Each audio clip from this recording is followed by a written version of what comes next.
The visit to Bosnia was meant to be a routine military inspection. Franz Ferdinand was going to review Austro-Hungarian military maneuvers in Bosnia. Franz Ferdinand was going to demonstrate Austro-Hungarian military strength. But Bosnia was a powder keg. Bosnia had only been annexed by Austro-Hungary in 1908. Bosnia had a large Serbian population that resented Austro-Hungarian rule. Bosnia had nationalist organizations that wanted independence or union with Serbia. So the visit to Bosnia was controversial. Nationalist groups in Bosnia saw the visit as a provocation. Nationalist groups in Bosnia saw the visit as an opportunity to strike a blow against Austro-Hungarian occupation. And there was a revolutionary organization in Bosnia called the Black Hand. The Black Hand was a Serbian nationalist organization.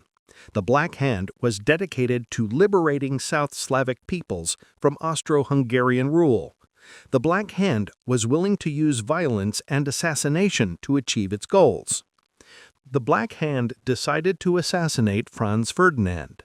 The Black Hand believed that assassinating the heir to the Austro-Hungarian throne would be a symbolic blow against Austro-Hungarian rule. The Black Hand believed that assassinating Franz Ferdinand would inspire nationalist uprisings throughout the Balkans. So the Black Hand sent assassins to Sarajevo. The Black Hand equipped them with guns and bombs. The Black Hand instructed them to kill Franz Ferdinand.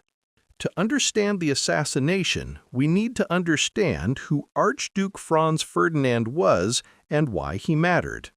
Franz Ferdinand was the nephew of Austro-Hungarian Emperor Franz Joseph I. Franz Ferdinand was in line to become the next emperor of Austria-Hungary. Franz Ferdinand was the most powerful man in the Austro-Hungarian Empire after the emperor.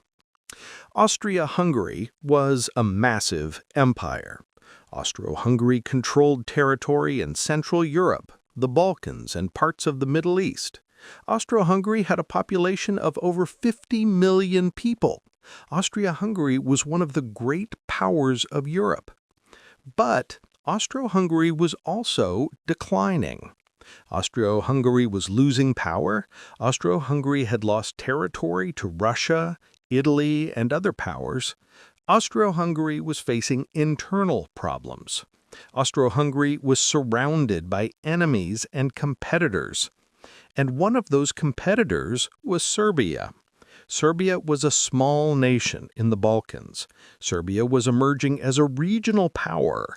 Serbia wanted to expand. Serbia wanted to unite all South Slavic peoples under Serbian control. Serbia wanted to create a larger Serbian state. But many South Slavic peoples lived in Austro-Hungarian territory. Many Slavic peoples wanted to join Serbia instead of remaining under Austro-Hungarian rule.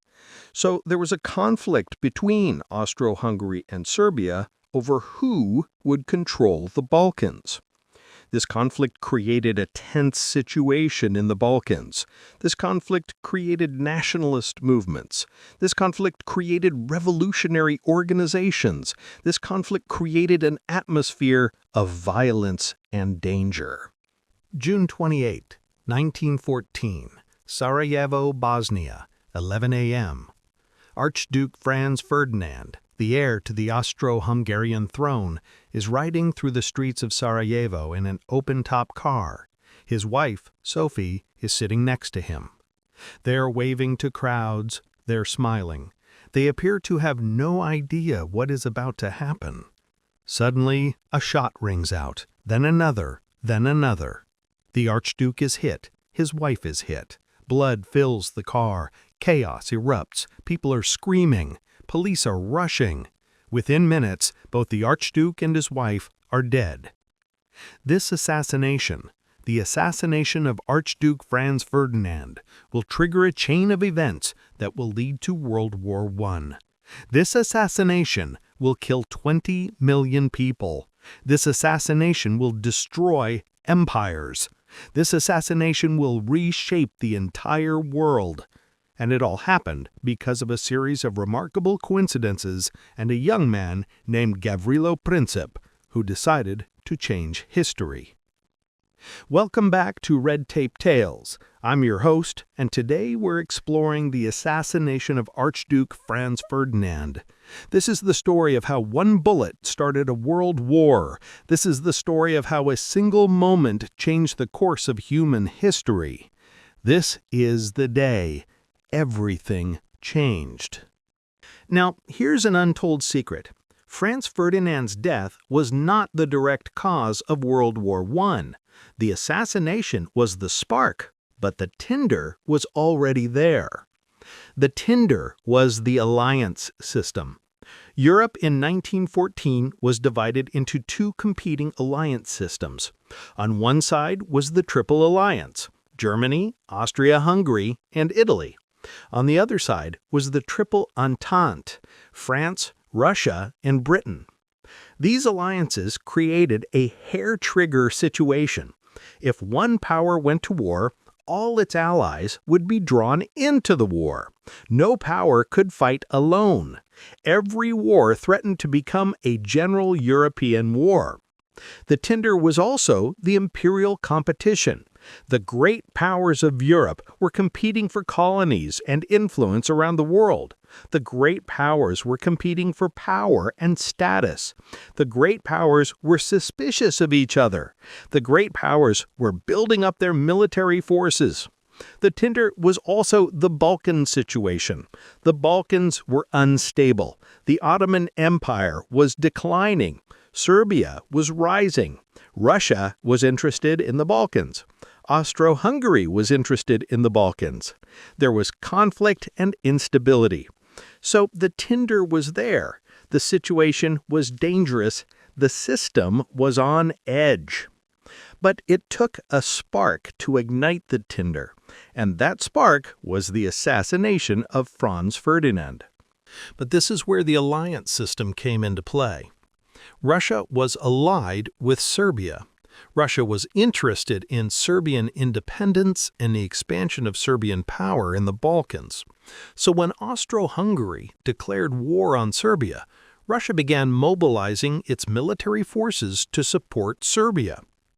Germany was allied with Austro-Hungary. Germany was worried that if Russia entered the war, France would also enter because France was allied with Russia. Germany was worried about a two-front war. So Germany demanded that Russia stop mobilizing. Russia refused. So Germany declared war on Russia. France was allied with Russia. France was committed to supporting Russia against Germany. So Germany decided to attack France. Germany attacked France through Belgium. Britain was committed to defending Belgian neutrality. So when Germany invaded Belgium, Britain declared war on Germany. Within a few days of Austro-Hungary declaring war on Serbia, the entire continent was at war. Germany was at war with Russia and France. Britain was at war with Germany. Austro-Hungary was at war with Serbia and Russia. The alliance system had pulled all the major powers into the war. And it all started with two shots fired by Gavrilo Princip on a street in Sarajevo. After the assassination, a month of diplomatic crisis followed. Austro-Hungary blamed Serbia for the assassination. Austro-Hungary accused Serbia of being behind the Black Hand. Austro-Hungary demanded that Serbia take action to punish the assassins and prevent future attacks. Serbia denied responsibility. Serbia said that the Black Hand was not an official Serbian organization. Serbia said that the Serbian government had not authorized the assassination. But Austro-Hungary was not satisfied. Austro-Hungary issued an ultimatum to Serbia. Austro-Hungary demanded that Serbia allow Austro-Hungarian officials to enter Serbian territory and investigate the assassination. Austro-Hungary demanded that Serbia suppress all anti-Austro-Hungarian organizations. Serbia saw this as an infringement on Serbian sovereignty. Serbia refused the ultimatum, so Austro-Hungary declared war on Serbia. On July 28, 1914, exactly 1 month after the assassination, Austro-Hungary declared war on Serbia. Now, here's an untold secret. Franz Ferdinand was going to Bosnia to review military maneuvers, but he was also going for a personal reason. Franz Ferdinand had married Sophie Chotek in 1900, but Sophie was not of royal blood. Sophie was a countess, but she was not a princess or archduchess. So there were objections to the marriage. There were political complications. But Franz Ferdinand loved Sophie. Franz Ferdinand refused to abandon her. Franz Ferdinand married her anyway, despite the objections. However, because Sophie was not of royal blood, she could not participate in official state functions. She could not attend court ceremonies. She was excluded from official life. So when Franz Ferdinand decided to visit Bosnia in June 1914, he wanted Sophie to accompany him. He wanted Sophie to be treated as his wife, not as a lower-ranking consort. He wanted Sophie to participate in the official ceremonies and events. And the Austro-Hungarian government allowed it. The government agreed that Sophie could accompany Franz Ferdinand to Bosnia. The government agreed that Sophie would be treated as his equal for this trip. This was unusual. This was significant. Franz Ferdinand was breaking protocol to honor his wife. Franz Ferdinand was asserting his will against tradition. But this decision, the decision to bring Sophie to Bosnia, would have enormous consequences. The assassination of Archduke Franz Ferdinand happened 110 years ago, but its consequences still shape our world today. The map of Europe was redrawn after World War I. New nations were created, old empires fell. The world was divided in ways that led to World War II and the Cold War. So when we study the assassination of Franz Ferdinand, we are not just studying a historical event. We are studying the roots of the modern world. We are studying why the world is the way it is today.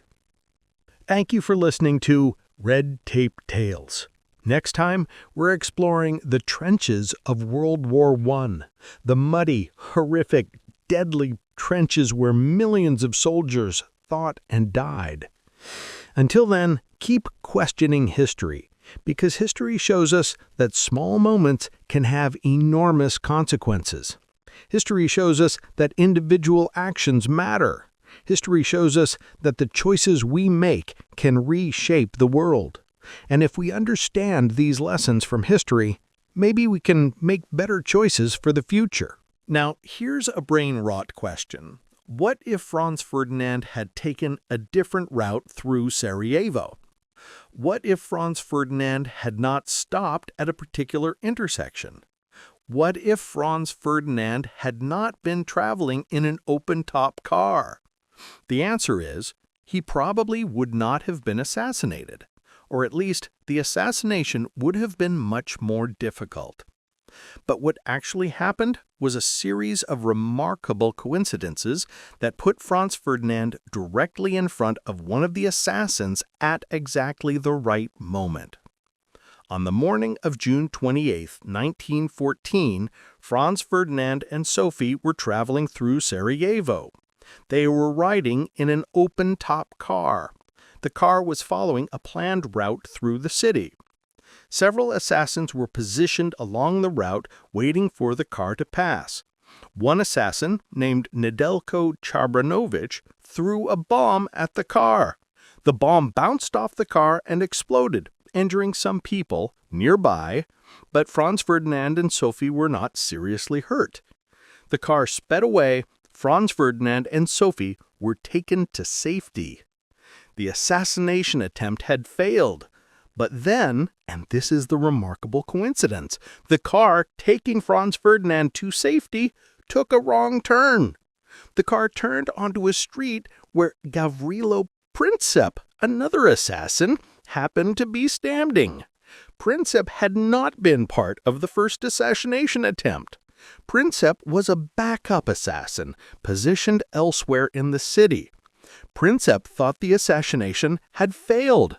Princip was walking away disappointed, but then the car appeared right in front of him. The car was traveling slowly because it had taken the wrong turn. The car was only a few feet away. Princip couldn't believe his luck. Princip saw an opportunity. Princip pulled out his gun. The assassination of Archduke Franz Ferdinand teaches us several important lessons. First, it teaches us about the power of individual actions. One person, Gavrilo Princip, changed the course of history. One bullet started a world war. One person's decision to pull the trigger set in motion events that would kill millions. Second, it teaches us about the role of chance and coincidence in history. If the car had taken the correct route, if Princip had not been on that street, if Franz Ferdinand had not been traveling in an open-top car, the assassination would not have happened. History turned on a matter of seconds and meters.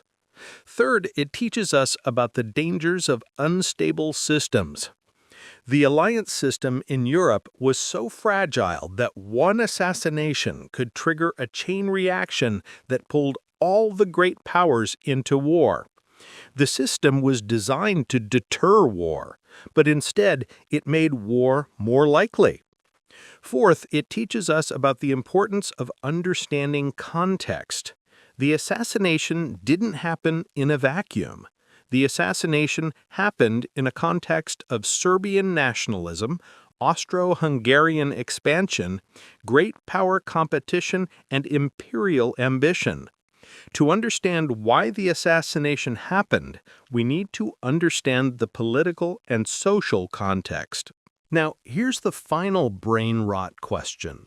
What if Franz Ferdinand had not been assassinated?